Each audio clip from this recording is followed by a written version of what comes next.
Assalamualaikum semuanya. Semoga kalian semua dalam keadaan sehat dan dilancarkan rezekinya. Amin ya robbal alamin. Dikisahkan Abu Jahil sangat tertarik dengan cincin milik Abu Nawas. Sebenarnya Abu Nawas bersedia menjualnya asalkan harganya 1 dinar. Tapi karena Abu Jahil sangat bakhil, ia enggan membelinya. Suatu kali saat Abu Jahil mencangkul tanah di ladang, tanpa sengaja cangkulnya membentur benda keras. Karena dirasa mengganggu, ia pun berniat menyingkirkan benda keras tersebut. Ketika ia mengambilnya, ternyata benda itu adalah koin uang 1 dinar. Betapa bahagianya hati Abu Jahil. Lalu digosoknya uang yang sudah karatan itu. Tapi kebahagiaannya tidak berlangsung lama. Karena setelah diamati, uang koin temuannya adalah uang dinar palsu. Rasa kecewa pun hingga pada diri Abu Jahil. Ia lalu berniat untuk membuang koin tersebut. Saat ia hendak membuangnya, tiba-tiba terbesit niat jahat pada diri Abu Jahil. Kenapa aku harus membuangnya? Bukankah dengan uang ini aku bisa mengelabui Abu Nawas? Aku akan membeli cincinnya dengan uang palsu ini, pikir Abu Jahil dalam hati. Maka datanglah ia menemui Abu Nawas. Hei Abu Nawas, apa kamu masih berniat menjual cincinmu? Tanya Abu Jahil. Iya, tapi harganya 1 dinar, jawab Abu Nawas. Baiklah Abu Nawas, aku bersedia, balas Abu Jahil. Ia pun memberikan uang palsu tersebut kepada Abu Nawas. Abu Nawas menerimanya tanpa memastikan bahwa uang tersebut adalah palsu. Lalu oleh Abu Nawas, uang tersebut ia gunakan untuk membeli daging di pasar. Si penjual daging juga sama. Ia menerima uang dari Abu Nawas tanpa memastikan bahwa uang tersebut adalah palsu. Kemudian si penjual daging membeli buah-buahan dengan menggunakan uang palsunya dari Abu Nawas. Esok harinya, Abu Jahil mendatangi pedagang buah untuk menagih hutang sebanyak 1 dinar. Kamu sudah janji, katanya hari ini kamu akan melunasi hutangmu, kata Abu Jahil. Si pedagang buah lalu memberikan uang palsu yang diperolehnya dari si penjual daging. Dengan hati gembira, Abu Jahil langsung pulang ke rumah. Namun setelah diamati, ternyata uang yang didapatnya adalah uang palsu. Kurang ajar, dia telah menipuku, ucap Abu Jahil emosi. Ia pun pergi menghadap Tuan Hakim untuk mengadukan si penjual buah. Tuan Hakim, si penjual buah telah menipuku. Dia membayar hutangnya pakai uang palsu, keluh Abu Jahil. Mendengar keluhan Abu Jahil, kemudian Tuan Hakim memanggil si pedagang buah. Kenapa kamu membayar hutang pakai uang palsu? Tanya Tuan Hakim. Ampun Tuan Hakim, saya sendiri tidak tahu. Saya mendapatkan uang tersebut dari si penjual daging, jawab si penjual buah. Maka dipanggillah si penjual daging untuk menghadap Tuan Hakim. Apakah benar kemarin kamu beli buah-buahan pakai uang ini? Tanya Tuan Hakim kepada si penjual daging. Iya, benar Tuan Hakim. Memangnya kenapa? Tanya balik si penjual daging. Kamu tahu tidak, uang yang kamu berikan adalah uang palsu, kata Tuan Hakim memberitahu. Seketika si penjual daging langsung terkejut. Maaf Tuan Hakim, saya benar-benar tidak tahu. Saya sendiri memperoleh uang tersebut dari Abu Nawas, balas si penjual daging. Kemudian Tuan Hakim segera memerintahkan beberapa pengawalnya untuk menjemput Abu Nawas. Ketika Abu Nawas memasuki ruang sidang, di situ sudah berkumpul Abu Jahil, penjual buah, dan penjual daging. Ada apa ini Tuan Hakim? Tanya Abu Nawas heran. Begini Abu Nawas, apa betul kemarin kamu beli daging pakai uang dinar ini? Tanya Tuan Hakim. Sejenak Abu Nawas mengamati uang tersebut. Iya betul, "Memangnya kenapa Tuan Hakim?" tanya balik Abu Nawas. "Kenapa kamu membeli daging pakai uang palsu?" tanya Tuan Hakim kembali. Abu Nawas langsung kaget mendengarnya. "Saya tidak tahu kalau uang tersebut adalah palsu. Saya mendapatkan uang tersebut dari Abu Jahil, Tuan Hakim. Dia membeli cincinku menggunakan uang itu," jawab Abu Nawas. Tuan Hakim menjadi bingung dengan jawaban Abu Nawas. "Benarkah itu, hai Abu Jahil?" tanya Tuan Hakim. "Benar, Tuan. Aku menemukan uang itu saat aku mencangkul di ladang," jawab Abu Jahil gemetaran. "Kamu telah menipu orang lain, tapi kamu malah menuduh orang lain menipumu. Jadi masalah ini sebenarnya bersumber dari kamu sendiri, Abu Jahil. Karena kamu telah membuat kegaduhan, maka kamu didenda 10 dinar atau kurungan penjara selama 10 bulan, kata Tuan Hakim memutuskan. Dengan berat hati, terpaksa Abu Jahil harus membayar denda tersebut. Sebelum mereka membubarkan diri, Abu Nawas memberi nasihat kepada Abu Jahil. "Hei Abu Jahil, ada pepatah mengatakan, barang siapa yang menggali lubang untuk saudaranya, maka dia sendiri yang akan terjatuh di dalamnya." Kisah selanjutnya. Pada suatu hari, Abu Nawas kedatangan tamu seorang putri saudagar kaya. Ia mengeluhkan tentang pernikahannya dengan pemuda yang berkaki pincang. Sang putri menganggap Abu Nawas adalah orang sakti yang bisa menyembuhkan kaki pincang suaminya. "Tolonglah Tuan Abu, aku malu dengan kondisi suamiku," kata sang putri. "Selain kondisi pincang, apalagi yang membuatmu tidak suka dengan suamimu? Apakah dia suka marah-marah?" tanya Abu Nawas. "Tidak Tuan Abu, tutur katanya selalu santun dan ramah," jawab sang putri. "Lalu apakah dia seorang yang gemar maksiat?" tanya Abu Nawas kembali. "Itu juga tidak Tuan Abu. Dia justru pemuda yang alim, setiap malam tidak pernah ketinggalan sholat tahajud," jawab sang putri. Sejenak Abu Nawas terdiam. Dalam hati ia berkata, sebenarnya suaminya adalah pemuda yang soleh, tapi hanya karena kakinya pincang sang putri menjadi malu. Padahal pincangnya tersebut juga bukan bawaan dari lahir, melainkan karena terkena musibah. Jadi tidak akan mempengaruhi untuk anak keturunannya. Setelah terdiam cukup lama, akhirnya Abu Nawas menemukan solusi supaya sang putri menerima keadaan suaminya. "Wahai sang putri, perkawinan itu sudah ditentukan oleh Allah. Ketika bayi manusia akan dilahirkan, para malaikat di surga memanggil mereka satu persatu. Mereka sudah ditentukan untuk mempunyai pasangan. Itu sudah suatu keputusan ilahi dan tidak seorang pun bisa mengubahnya. Dan ketika kamu akan lahir, para malaikat memberitahu aku bahwa kamu akan mempunyai kaki yang pincang. Tapi tiba-tiba ada bayi yang berteriak, 'Wahai malaikat, janganlah jadikan seorang putri dengan kaki yang pincang. Nanti dia akan menjadi sedih dan malu dalam hidupnya. Biarlah aku saja yang pincang.' Para malaikat pun mengabulkan permintaannya. Tahukah kamu siapa bayi yang berteriak itu?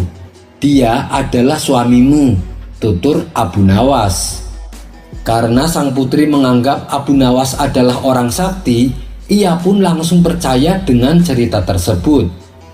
Sejak saat itu, sang putri menerima keadaan suaminya tanpa ada perasaan malu sedikit pun.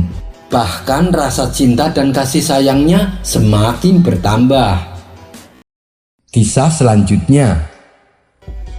Ketika itu, Abu Nawas dan kawan-kawannya baru saja menunaikan sholat Isya. Seperti biasa, sebelum mereka pulang, mereka terlebih dahulu ngobrol di teras musola. Karena saking asiknya, mereka sampai lupa kalau malam sudah semakin larut. Lalu salah satu temannya berkata, "Aku pulang dulu ya, perutku sudah sangat lapar." Teman lainnya menimpali, "Aku juga, perutku sudah keroncongan." Mendengar hal itu, Abu Nawas membalas, "Bagaimana kalau kalian makan di rumahku saja?" Tentu saja kawan-kawannya mengiyakan ajakan tersebut. Mereka pun lalu berangkat menuju rumah Abu Nawas. Di tengah perjalanan, Abu Nawas baru tersadar. "Seharusnya aku tanyakan dulu sama istriku. Kalau ternyata tidak ada makanan, aku sendiri yang repot." Singkat cerita, sampailah mereka di depan rumah Abu Nawas. "Kalian tunggulah di sini sebentar, aku akan memberitahu istriku," kata Abu Nawas kepada kawan-kawannya.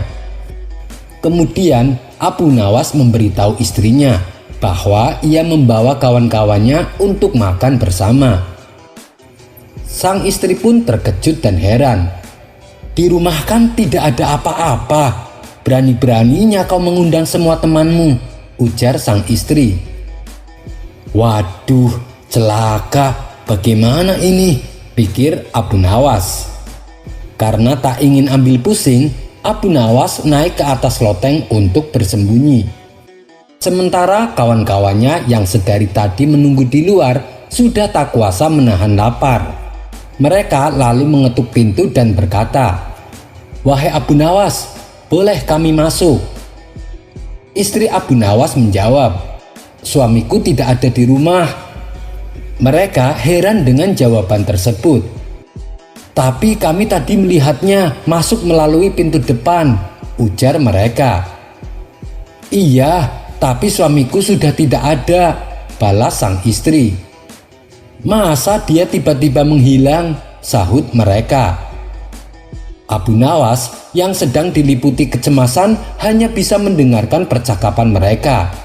Dan karena kawan-kawannya tak kunjung pergi, Abu Nawas berkata dari atas lotengnya, "Aku kan bisa saja keluar dari pintu belakang, bukankah demikian? Kenapa kalian masih tidak percaya perkataan istriku?" seru Abu Nawas. Kawan-kawan Abu Nawas ini tentu saja merasa kecewa dan menganggap Abu Nawas telah mengerjainya. Akhirnya, dengan penuh penyesalan, mereka meninggalkan rumah Abu Nawas. Kisah selanjutnya. Suatu ketika, kawan-kawan Abu Nawas yang sering ngumpul bareng di warung tanpa sebab ditangkap oleh beberapa pengawal istana. Lalu kawan Abu Nawas yang berjumlah 10 orang dibawa ke istana untuk diadili. Ketika di hadapan Baginda Raja, komandan pengawal istana memberitahu bahwa anak buahnya mendapati beberapa botol bekas minuman keras di tempat yang biasa kawan-kawan Abu Nawas berkumpul. Dan itu dijadikan sebagai bukti bahwa mereka telah mabuk-mabukan di hari sebelumnya. Kawan-kawan Abu Nawas pun membantah tuduhan tersebut. Tapi karena mereka tak bisa membuktikan bantahannya, maka mereka akhirnya dimasukkan ke dalam penjara. Sementara Abu Nawas yang mendengar hal itu langsung menemui Baginda Raja untuk meminta 10 kawannya dibebaskan. "Hukum harus ditegakkan, Abu Nawas. Para pengawalku menemukan bukti yang kuat. Apabila kawan-kawanmu bisa membuktikan tidak bersalah, tentu saja aku akan membebaskannya," kata Baginda Raja. Saat itu Abu Nawas tak bisa berbuat banyak, namun ia yakin kalau 10 kawannya itu tidak bersalah. Beberapa hari kemudian, Baginda Raja kedatangan tamu, seorang penguasa dari negeri seberang bersama beberapa pengawalnya. Setelah berdiskusi serius membahas tentang kerjasama, mereka pun ngobrol ringan dengan diiringi canda tawa. Di saat itulah sang penguasa negeri seberang menantang Baginda Raja sebuah permainan. Rupanya sang penguasa suka sekali bermain tebak-tebakan yang membutuhkan pemikiran cerdas. Tentu saja tantangan ini disambut baik oleh Baginda Raja, mengingat Baginda Raja juga suka dengan permainan tersebut. Tapi Paduka yang mulia, Rasanya permainan ini kurang menarik bila tidak ada taruhannya, kata si penguasa. Baiklah, saya setuju, balas Baginda Raja. Maka dimulailah permainan tebak-tebakan. Saat Baginda Raja dipersilahkan memberikan pertanyaan pertama, ia mengatakan kepada penguasa negeri seberang. Apabila tak bisa menjawab pertanyaannya, maka si penguasa harus memberikan separuh kerajaannya. Ternyata gertakan Baginda Raja tak membuat si penguasa gentar, apalagi sampai nyalinya menjadi ciut. Dan benar saja, pertanyaan tebakan yang diajukan Baginda dengan mudahnya dijawab oleh penguasa negeri seberang. Hal ini dikarenakan sang penguasa terkenal cerdas dan berwawasan luas. Sekarang tibalah giliran gantian Baginda Raja yang harus menjawab tebakan dari sang penguasa. Kalau Paduka tak bisa menebak pertanyaan saya, kuda kesayangan Paduka akan jadi milik saya, kata si penguasa. Baginda Raja pun menyanggupinya, tapi dengan syarat. Apabila ia tak bisa menjawab, ia boleh meminta bantuan kepada para menterinya. Oh, silahkan Paduka. Paduka boleh minta bantuan kepada siapa saja. Dan pertanyaannya adalah, aku mempunyai seekor kambing, seekor serigala, dan seikat rumput. Aku ingin menyeberangkan mereka satu persatu dari sebuah tepi sungai ke tepian lainnya. Maka apa yang harus aku lakukan supaya kambing tidak dapat memakan rumput atau serigala tidak dapat memakan kambing? Tanya penguasa negeri seberang. Baginda Raja mulai berpikir. Pertama, aku akan membawa kambing ke tepian dan biarkan serigala bersama rumput. Tentu serigala tidak akan makan rumput. Tapi langkah kedua sangat membingungkan. Kalau yang aku bawa adalah rumput, lalu diletakkan bersama kambing, nanti saat aku mengambil serigala, pasti kambing akan memakan rumputnya. Sedangkan kalau yang aku bawa adalah serigala, lalu diletakkan bersama kambing, nanti saat aku mengambil rumput, pasti serigala akan memakan kambing. Setelah sekian lama berpikir, Baginda Raja tak kunjung menemukan jawaban. Lantas Baginda minta bantuan kepada para menterinya. Akan tetapi tak ada satupun dari mereka yang bisa memecahkan teka-teki tersebut. Akhirnya Baginda Raja pasrah. Ia harus rela kehilangan kuda kesayangan yang sangat dicintainya. Antara sedih dan kecewa bercampur menjadi satu. Bagaimana Paduka Raja? Apakah Paduka bisa menjawabnya? Tanya penguasa negeri seberang. Sejenak Baginda Raja terdiam sambil menghela nafas. Dan tiba-tiba terlintas di benaknya sosok Abu Nawas. Seolah menemukan secercah harapan, Baginda Raja kemudian berkata, "Tunggu, aku belum menyerah. Saya akan meminta bantuan kepada salah satu rakyatku." Sang penguasa negeri pun mempersilahkannya. Maka dengan segera Baginda menyuruh beberapa pengawal untuk memanggil Abu Nawas. Singkat cerita, datanglah Abu Nawas datang ke istana menghadap Baginda Raja. Kehadiran Abu Nawas langsung disambut senyum kebahagiaan Baginda Raja. "Wahai Abu Nawas, aku butuh bantuanmu untuk menjawab sebuah tebakan. Kalau kau bisa, aku akan memberimu uang 1000 dinar. Abu Nawas pun kaget mendengarnya, karena hadiah uang yang ditawarkan sangatlah besar. "Tebakan apa yang hendak Paduka tanyakan?" tanya Abu Nawas. "Tebakannya bukan dariku Abu Nawas, tapi dari tamuku, Raja penguasa negeri seberang," tutur Baginda Raja. "Oh, begitu. Tapi saya tidak menginginkan hadiah 1000 dinar Paduka," balas Abu Nawas. "Lalu apa yang kau inginkan?" tanya Baginda Raja heran. "Kalau saya bisa menjawab tebakan dengan tepat, Saya minta 10 kawan saya yang tempo hari di penjara supaya dibebaskan, pinta Abu Nawas. Baiklah Abu Nawas, saya akan penuhi permintaanmu, kata Baginda Raja. Kemudian Abu Nawas meminta kepada penguasa negeri seberang untuk mengulang kembali pertanyaan tebakannya. Begini Abu Nawas, aku mempunyai seekor kambing, seekor serigala, dan seikat rumput.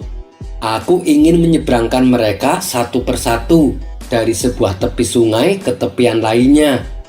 Maka apa yang harus aku lakukan supaya kambing tidak dapat memakan rumput atau serigala tidak dapat memakan kambing?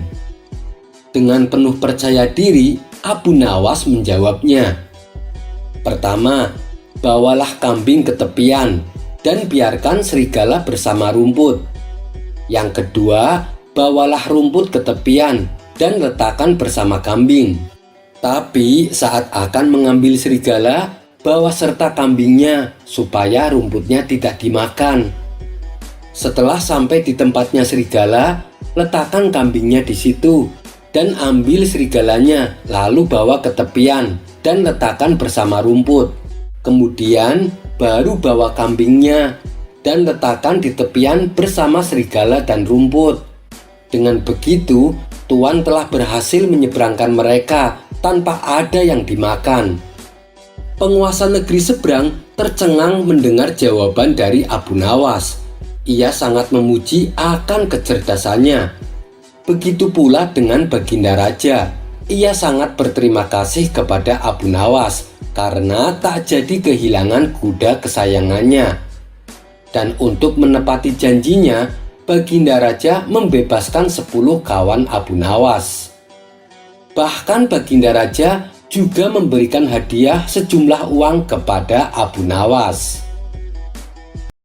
Kisah selanjutnya. Kecerdikan Abu Nawas dalam menghadapi masalah tak perlu diragukan, apalagi ketika mendapat tantangan dari Baginda Raja. Bahkan tantangan yang terbilang mustahil pun dengan mudahnya diselesaikan oleh Abu Nawas. Sementara bagi sang raja sendiri, hal ini merupakan hiburan untuknya. Meskipun terkadang menjadi bumerang, bagaimana tidak? Karena bukan sekali dua kali saat Abu Nawas menyelesaikan tantangan justru membuat Baginda Raja malu di hadapan menteri-menterinya. Tapi itulah risiko yang harus ditanggung bila berurusan dengan orang cerdik seperti Abu Nawas. Dan kali ini Baginda Raja kembali ingin menguji kecerdikan Abu Nawas. Kisah ini berawal ketika Baginda Raja baru pulang dari negeri seberang.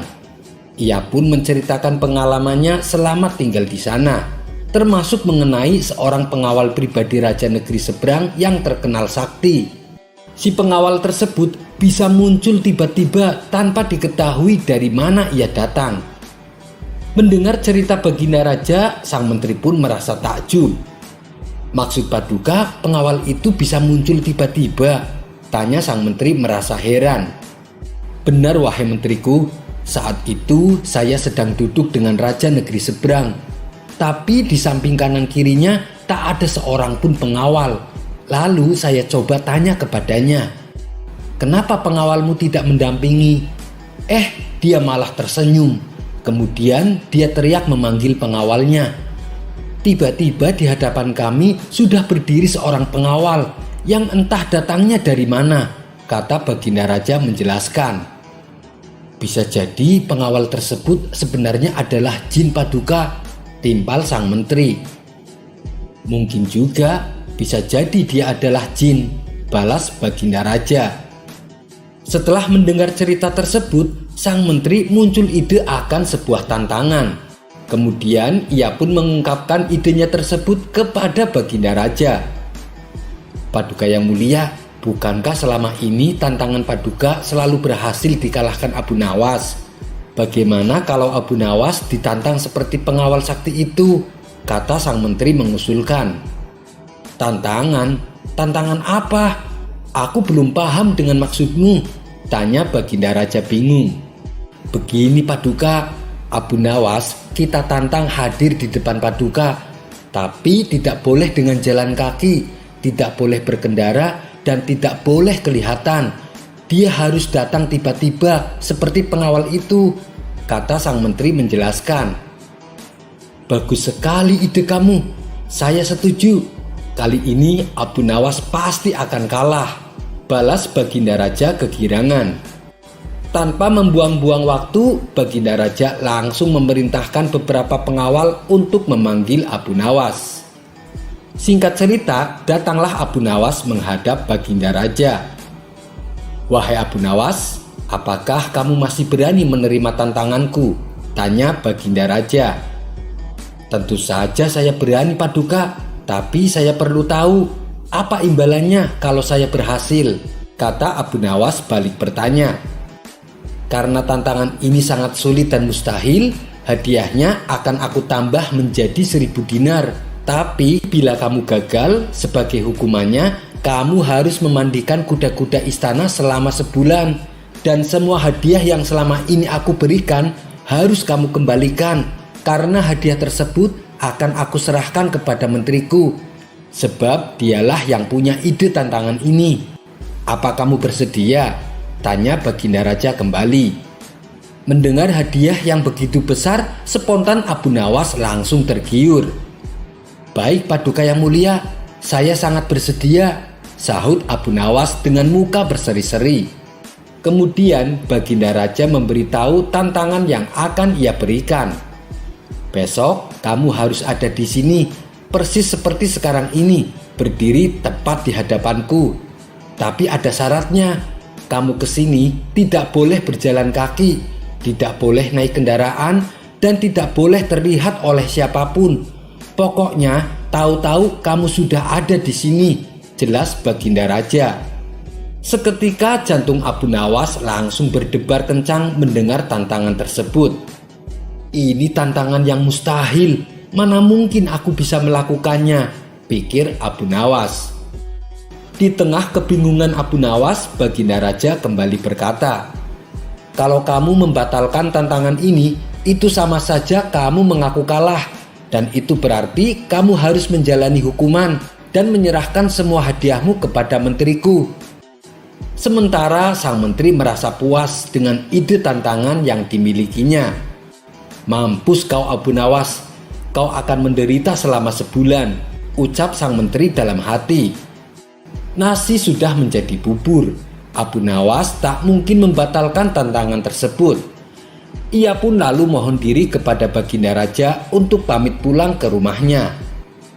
Setibanya di rumah, Abu Nawas duduk di teras depan sambil memutar otaknya.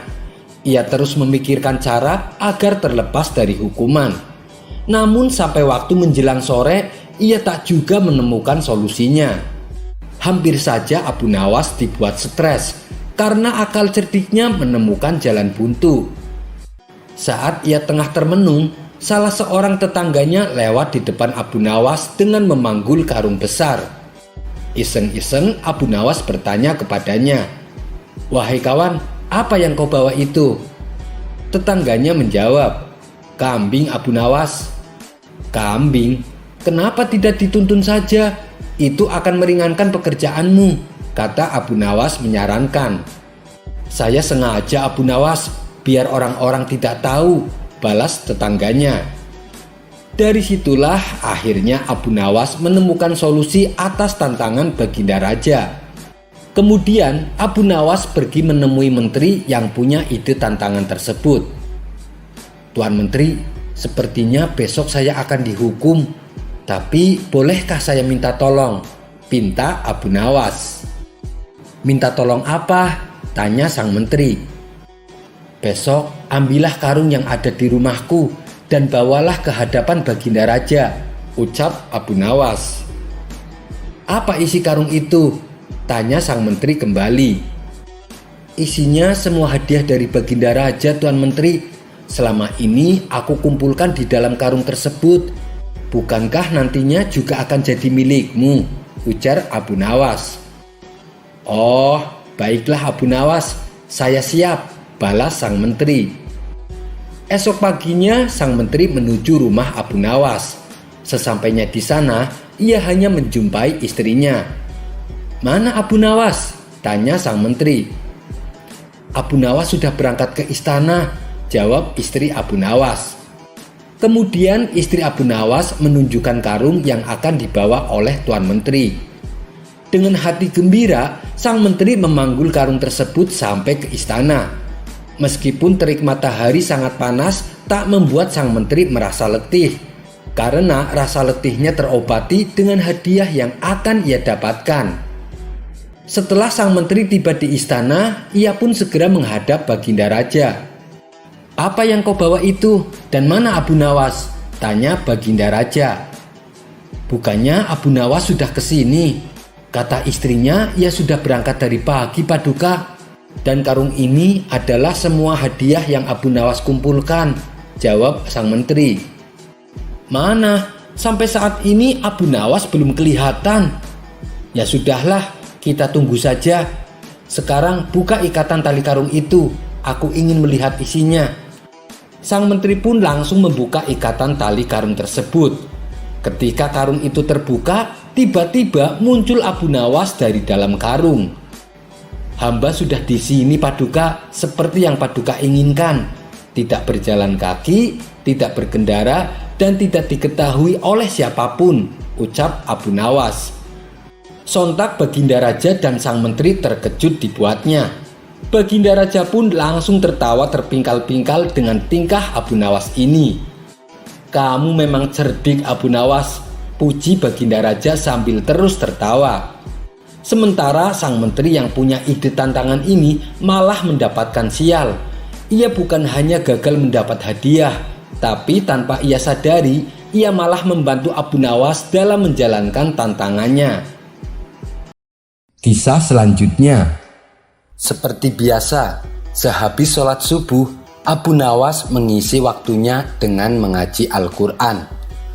Setelah matahari mulai menampakkan bentuknya, Abu Nawas melanjutkan aktivitasnya dengan minum secangkir teh panas.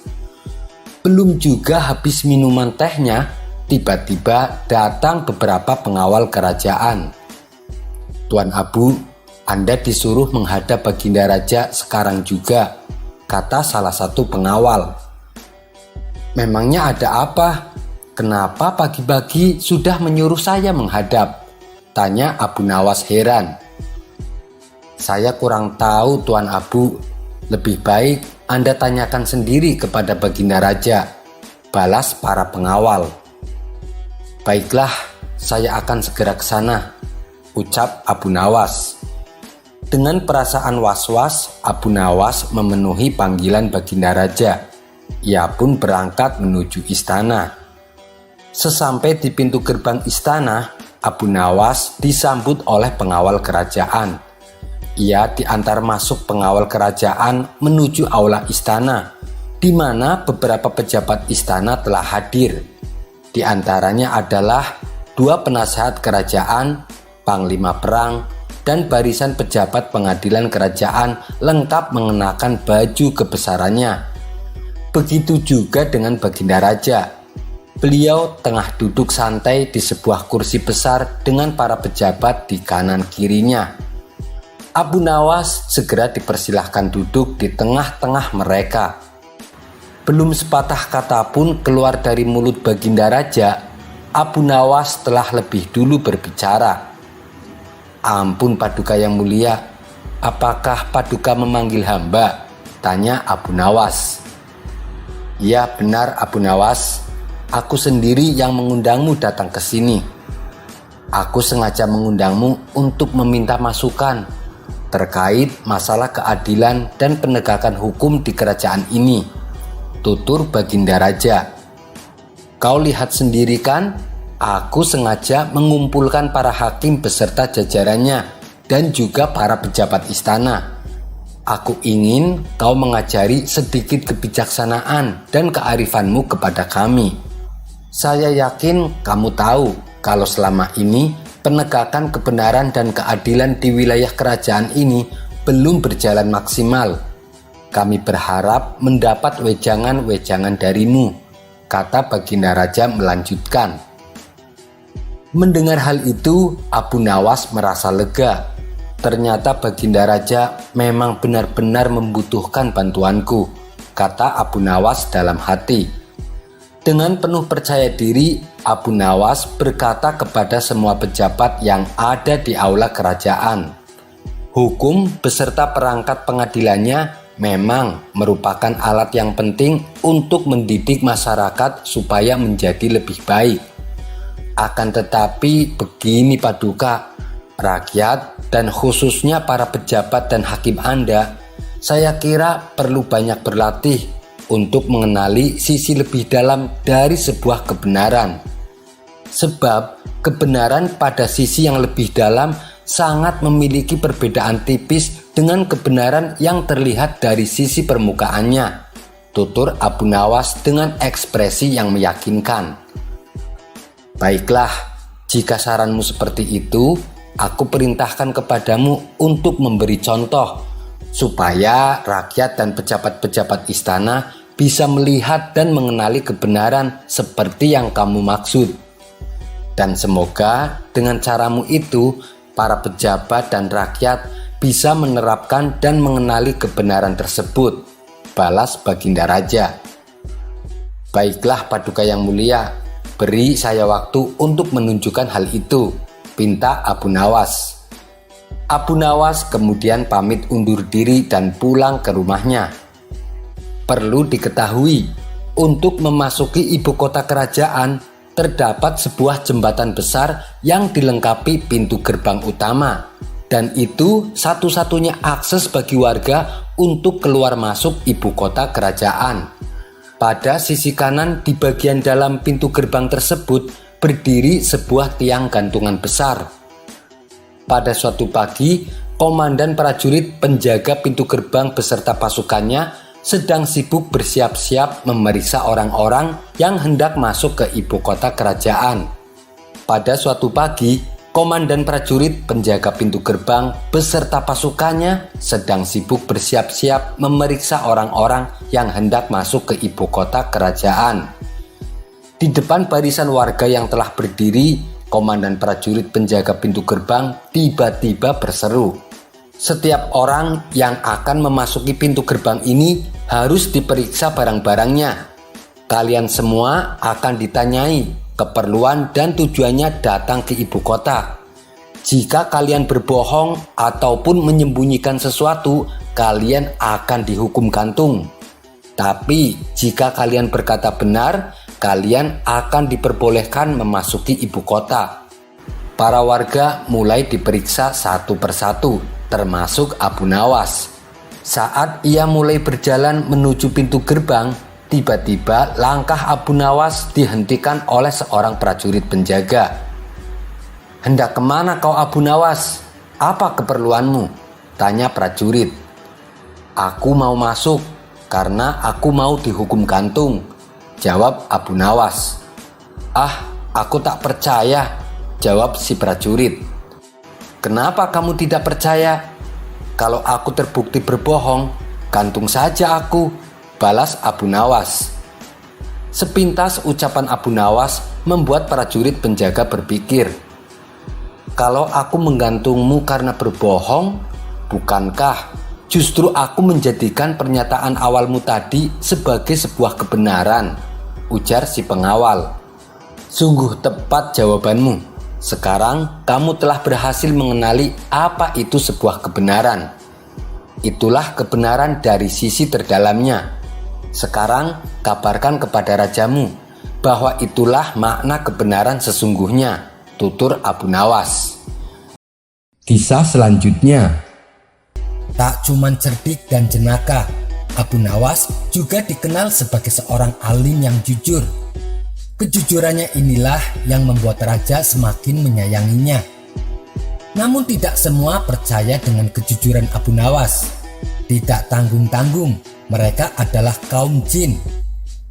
Abu Nawas memang selalu saja berhasil mematahkan teka-teki dengan alasan yang masuk akal. Sepak terjangnya yang demikian itulah membuat penasaran kaum jin dan ingin mengujinya. Para jin akhirnya sepakat untuk menguji Abu Nawas, apakah benar-benar jujur atau tidak. Nah, apakah Abu Nawas lulus dalam uji kejujuran itu? Berikut kisahnya. Keseharian Abu Nawas dalam menafkahi keluarganya adalah bekerja sebagai tukang kayu. Setiap pagi, Abu Nawas rajin ke hutan untuk menebang kayu dengan kapak andalannya. Lalu kayu tersebut dijual ke pasar dan uangnya untuk menafkahi keluarganya. Suatu ketika saat Abu Nawas dalam perjalanan menuju hutan, kapak yang biasa dibawanya terjatuh ke dalam jurang. Tanpa kapaknya, otomatis ia tidak bisa bekerja seperti biasanya. Kapak itu adalah satu-satunya peralatan yang ia punya. Kejadian tersebut membuat Abu Nawas bersedih hati. Ia pun lalu memutuskan untuk balik ke rumah. Dalam perasaan yang sangat sedih itu, tiba-tiba di tengah perjalanan datanglah jin yang menyamar sebagai seorang laki-laki berbaju putih. Jin itu datang dan menggoda Abu Nawas yang kondisinya sedang labil. "Hai Abu Nawas, kenapa kamu kelihatan sedih?" tanya jin itu. "Iya, kapak saya satu-satunya telah jatuh ke jurang.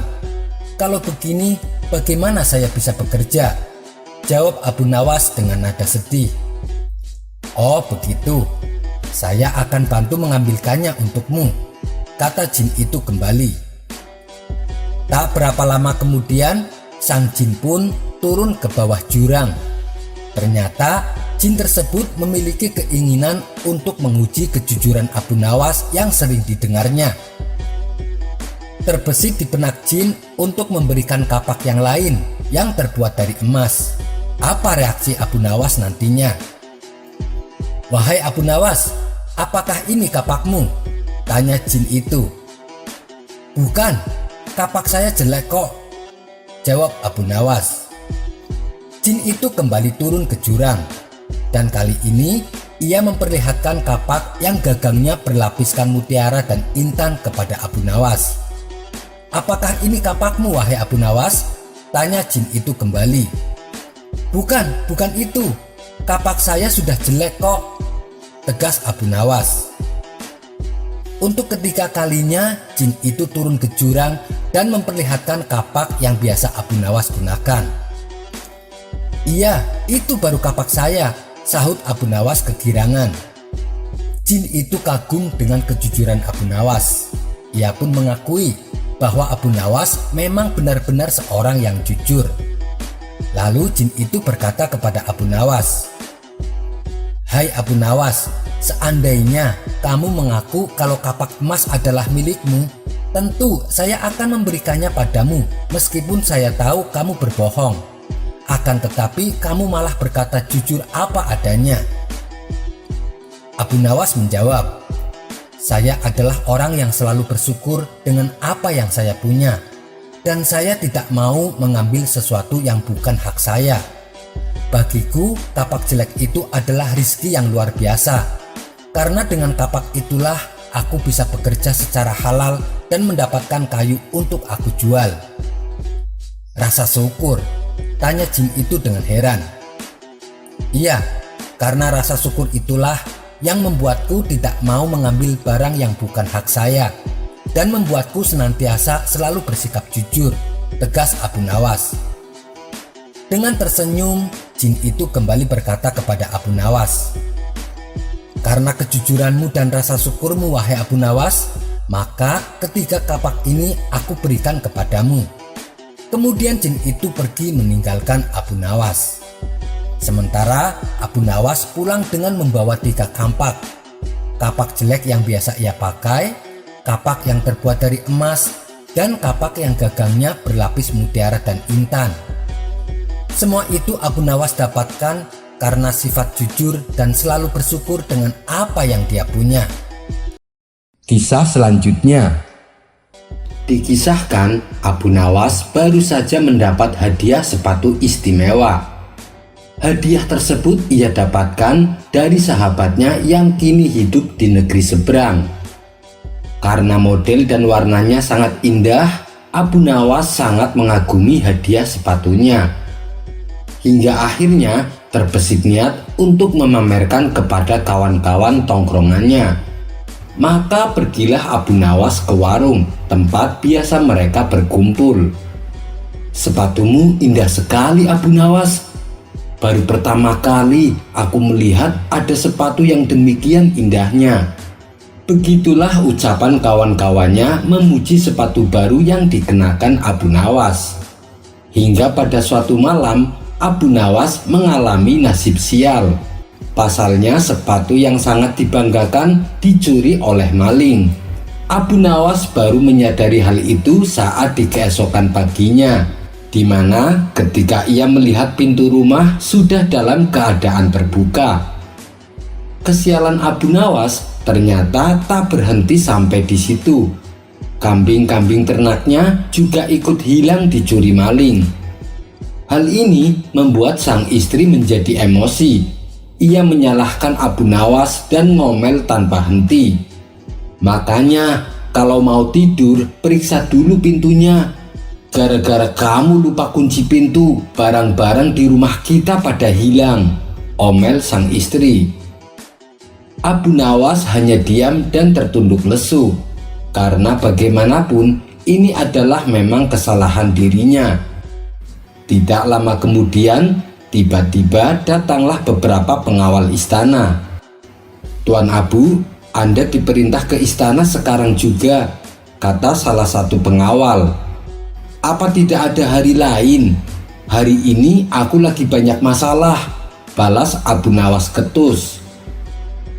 "Ini perintah Baginda Raja, Tuan Abu," ujar pengawal istana. Akhirnya dengan terpaksa Abu Nawas memenuhi panggilan Baginda Raja. Singkat cerita, sampailah Abu Nawas di istana. "Hai Abu Nawas, kenapa mukamu terlihat kesal?" tanya Baginda Raja. "Tidak Paduka, itu hanya perasaan Paduka saja," jawab Abu Nawas berbohong. Padahal saat itu Abu Nawas sedang dalam suasana tak karuan. "Katakan saja Paduka, apa tujuan Paduka mengundang saya?" tanya Abu Nawas. "Begini, aku ada tugas penting untukmu. Kalau kau berhasil melakukannya, aku akan memberimu hadiah. Tapi kalau gagal, kau akan dapat hukuman," kata Baginda Raja. "Iya, katakan saja, apa tugasnya?" balas Abu Nawas menahan emosi. "Tugasnya adalah kamu harus bisa membikin kuda saya tertawa," jawab Baginda Raja. Tanpa pikir panjang, Abu Nawas langsung meminta supaya menghadirkan kudanya. Ia pun mendekatkan kupingnya ke mulut si kuda, seolah-olah ia sedang mendengar kalau kuda tersebut berbisik kepadanya. Melihat perilaku Abu Nawas ini, Baginda Raja pun merasa heran. "Hai Abu Nawas, apa yang kuda itu bisikan padamu?" tanya Baginda Raja penasaran. Abu Nawas menjawab, "Ia memberitahu saya Paduka, katanya ia bisa tertawa, tapi jika melihat Paduka berlari dengan satu kaki." Tentu saja hal ini tak mungkin Baginda Raja lakukan, apalagi dengan kondisi badannya yang gemuk. "Kau jangan mengada-ada Abu Nawas, jangan mempermainkan aku," bentak Baginda Raja. Abu Nawas yang biasanya takut dengan bentakan Baginda Raja, kali ini ia berani membalas. "Begitu juga dengan Paduka, jangan mempermainkan saya dengan tugas yang tak masuk akal. Aku tak butuh hadiah, aku mau pulang sekarang," kata Abu Nawas sambil berlalu. Reaksi kasar Abu Nawas ini sempat membuat prajurit istana menjadi emosi dan hendak menangkapnya. Tapi oleh Baginda Raja dicegah. "Biarkan dia pulang," kata Baginda Raja. "Tapi Paduka, dia telah bersikap tidak sopan kepada Paduka," ujar prajurit istana. "Sudah, biarkan saja, karena sepertinya dia sedang mengalami masalah. Coba cari tahu apa penyebabnya," perintah Baginda Raja. Tak butuh waktu lama, akhirnya pengawal istana mendapatkan informasi bahwa Abu Nawas rumahnya telah kemalingan. Si pengawal pun lalu melaporkannya kepada Baginda Raja.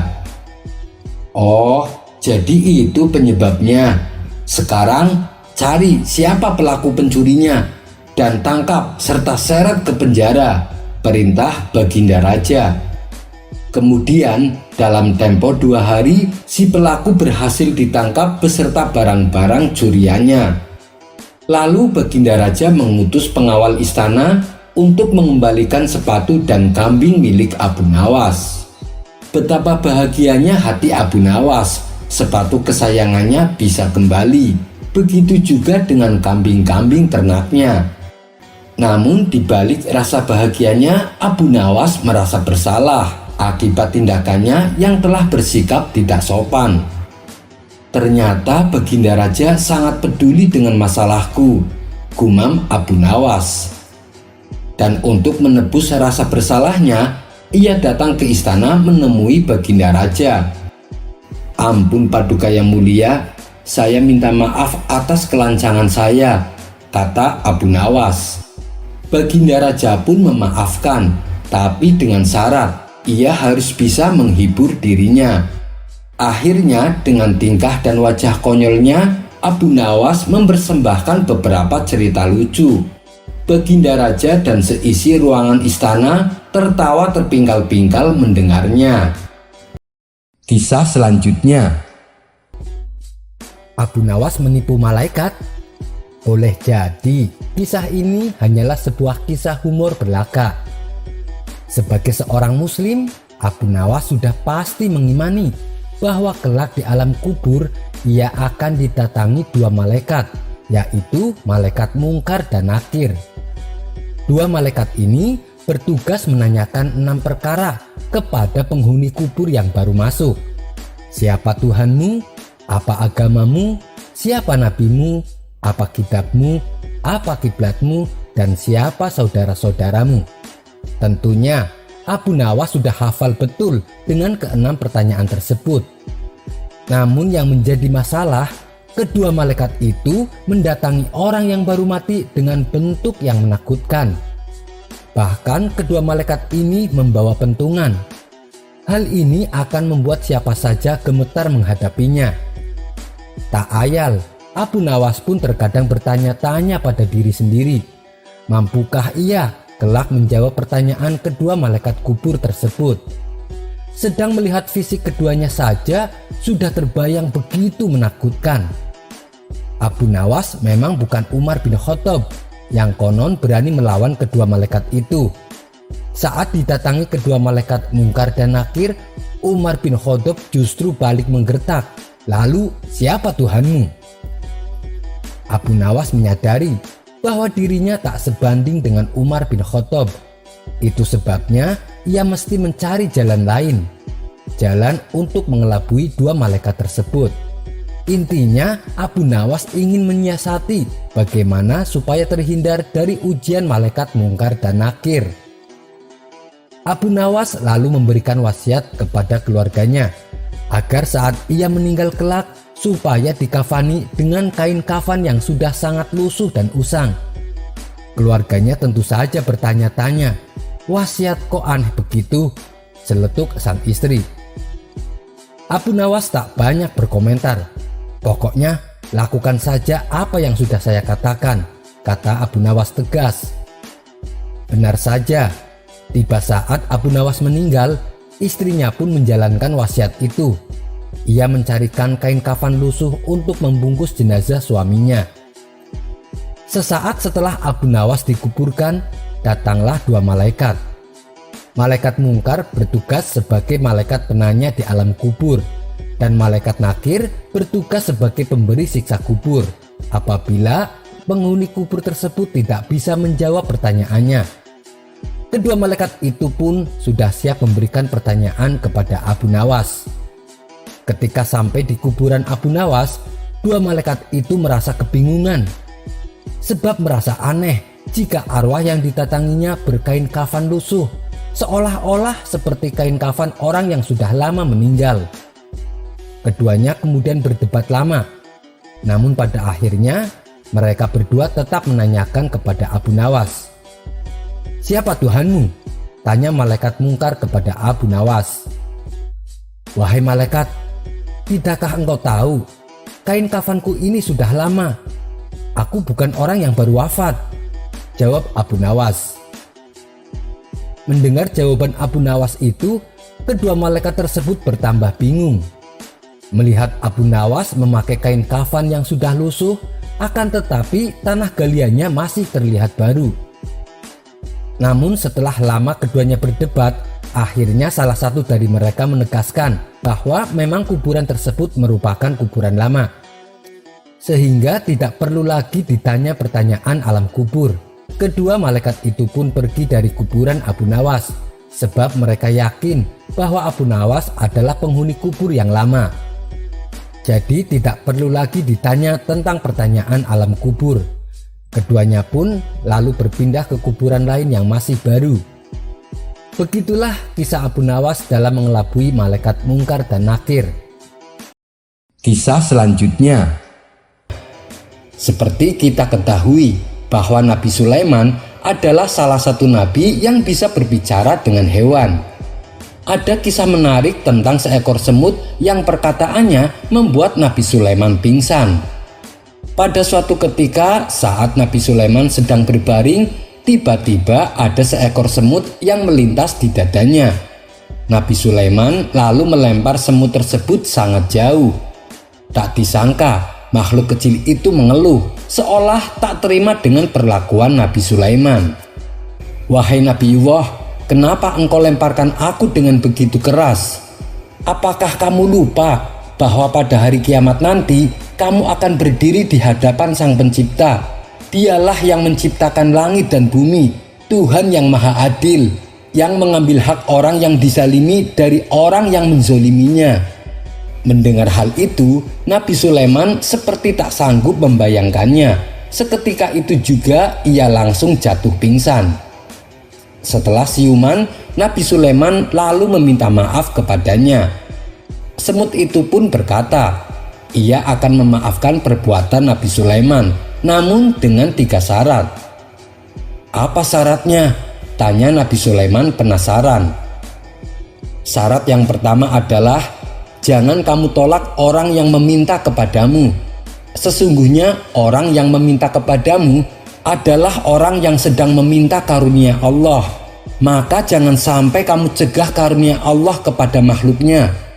Syarat yang kedua adalah jangan tertawa berlebih-lebihan, sehingga kamu terlena dengan dunia dan menyangka bahwa kamu telah menjalani semua tugasmu dengan baik di dunia ini, sehingga hatimu menjadi keras. Sedangkan kamu telah dimuliakan oleh Allah dengan diberikan kerajaan ini. Syarat yang ketiga adalah jangan sampai kedudukanmu menghalangimu untuk menolong orang yang meminta pertolonganmu. Mendengar persyaratan semut itu, Nabi Sulaiman pun berjanji dengan izin Allah akan menjalani semua syarat itu. Akhirnya semut tersebut memaafkan Nabi Sulaiman, dan begitulah cara mereka berdamai. Wallahu a'lam bishawab. Kisah selanjutnya. Ada seorang waliullah yang ibadahnya sangat ikhlas. Dia tidak meminta surga sebagai imbalannya, tidak pula minta agar dirinya terhindar dari siksa api neraka. Ibadahnya ini semata-mata karena kecintaannya kepada Allah. Ulama ini adalah seorang perempuan yang bernama Robi'atul Adawiyah. Kecintaannya pada Allah inilah yang mendorong Robi'atul Adawiyah ingin membakar surga dan memadamkan api neraka. Kecintaan Robi'atul Adawiyah terhadap Allah tidak dapat diragukan lagi. Pernah suatu saat ia didapati sedang berlarian di seputaran kota Basrah. Di tangannya membawa satu ember berisi air, dan tangan satunya membawa sebuah obor dengan api yang menyala-nyala. Apa yang dilakukan Robi'atul Adawiyah membuat orang-orang yang melihatnya tercengang. Setelah mengitari kota Basrah dan tidak ada yang berani menegurnya, datanglah salah seorang warga dengan rasa penasaran. "Wahai Robi'ah, alasan apa yang menjadikanmu berbuat demikian?" Robi'atul Adawiyah kemudian menghentikan langkahnya dan membalas, "Aku hendak menuangkan air dalam ember ini ke dalam neraka dan mengobarkan api di dalam surga." Para warga semakin dibuatnya kebingungan dengan perkataan Robi'atul Adawiyah. "Maksudnya bagaimana? Bisakah kau jelaskan?" tanya mereka. Kemudian Robi'atul Adawiyah menjelaskan, supaya tidak ada lagi orang yang menyembah Allah hanya karena takut akan pedihnya siksaan api neraka dan tidak mengharapkan nikmatnya surga atas amal ibadahnya. Para warga ini lalu baru memahami maksud dan tujuan dari perbuatan waliyullah yang satu ini. Akan tetapi mereka menyadari bahwa ketakwaan mereka tak mungkin bisa menyamai seperti Robi'atul Adawiyah. Ada syair tentang ketakwaan yang sangat terkenal dari Robi'atul Adawiyah. Syair tersebut bunyinya sebagai berikut. "Ya Allah, apabila diriku menyembahmu karena takut akan pedihnya siksa api neraka, maka bakarlah seluruh tubuh ini. Namun apabila diriku menyembahmu karena mengharap nikmatnya kehidupan surga, maka usirlah diriku saat berada di dalamnya. Akan tetapi ibadahku ini semata-mata demi cintaku kepada Engkau ya Allah." Robi'atul Adawiyah merupakan wanita solehah yang mengajarkan bagaimana keikhlasan dalam beribadah, bukan jika ada maunya saja. Wallahu a'lam bishawab.